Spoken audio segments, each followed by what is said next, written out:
Ticket না পেয়ে তৃণমূলের উপর ক্ষোভ হুমায়ুন কবিরের। ইউসুফ পাঠানকে তৃণমূলের প্রার্থী হিসেবে মানতে নারাজ। শেষমেশ নির্দলে ভোটের লড়াই করার হুঁশিয়ারি হুমায়ুনের। আগামী দিনে আমি নির্দলে কি ভোট পাই, আমার কি জনসমর্থন আছে, এটা আমি যাচাই করব।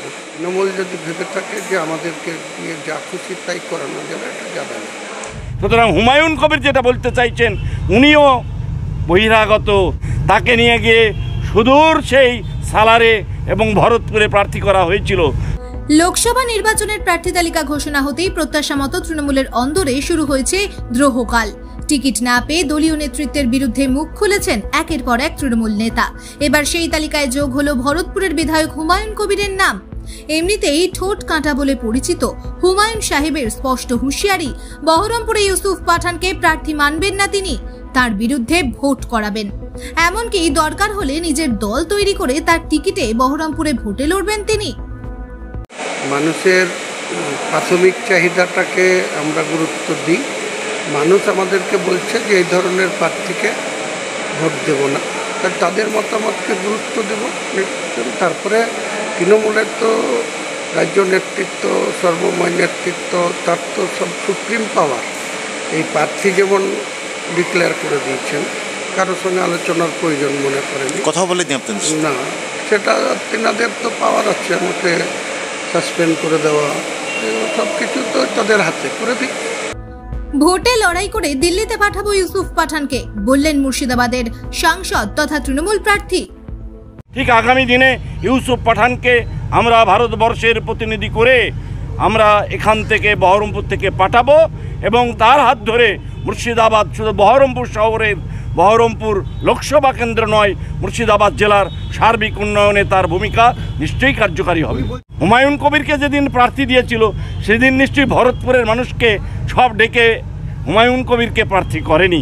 সেদিন দিদি তার চিন্তা ভাবনা নিয়েই হুমায়ুন কবির বহিরাগত ছিল, সেদিন হুমায়ুন কবির ওই মাটিতে ছিল না, তাকে নিয়ে গিয়ে সুদূর সেই সালারে এবং ভরতপুরে প্রার্থী করা হয়েছিল।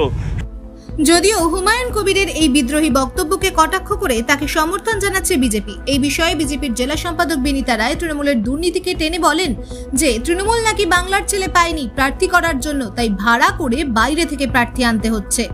বহরমপুর থেকে কে লড়বে? তো ইউসুফ পাঠান, তিনি আছেন গুজরাতি, গুজরাতের বাড়ি বাহিরাগত। তো হুমায়ুন বাবু যেটা বলছেন আমরা সহমত। কেন, সত্যি তো এখানে বাংলা ছেলে কি পায়নি?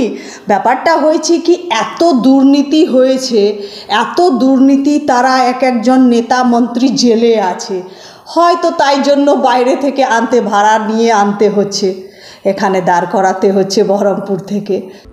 উল্লেখ্য, হুমায়ুন কবিরের রাজনৈতিক ইতিহাস বলছে 2 বছরের বেশি কখনো এক দলে থাকেন না তিনি।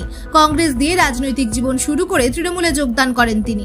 এককালে ছিলেন রেজিনগরের বিধায়ক, সেখান থেকে 2009 সালে মুর্শিদাবাদ আসন থেকে বিজেপির টিকিটে লড়ে হারেন। 2021 সালে তৃণমূলের টিকিটে ভরতপুর থেকে জিতে বিধায়ক হন। আর এবার টিকিট না পেয়ে সেই হুমায়ুন ক্ষোভ উগরে দিচ্ছেন দলের বিরুদ্ধে। মানুষের দরবারে যাব, এর আগেও গেছি।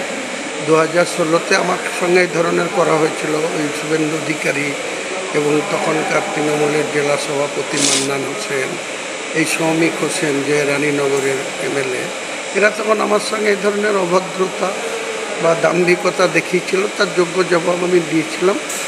বহরমপুর লোকসভা কেন্দ্রে অধীর রঞ্জন চৌধুরীকে ভোটে হারানোর মূল লক্ষ্য মমতা ও মোদির দাবি কংগ্রেসের। পাঠান পরিবার গুজরাটে মোদির, বাংলায় দিদি। এখন ভোট বিভাজনকে সামনে রেখে মমতা ব্যানার্জির উস্কানিতেই ভরতপুরের বিধায়ক এমন বলছেন।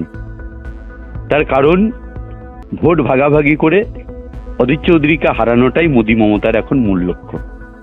যদিও লোকসভা নির্বাচনে হুমায়ুন কবির কি নির্দল হয়ে লড়বে, এর প্রভাব কি পড়বে ভোটের সমীকরণে, সেটা অবশ্য সময় বলবে। ব্যুরো রিপোর্ট, বাংলা দর্শন।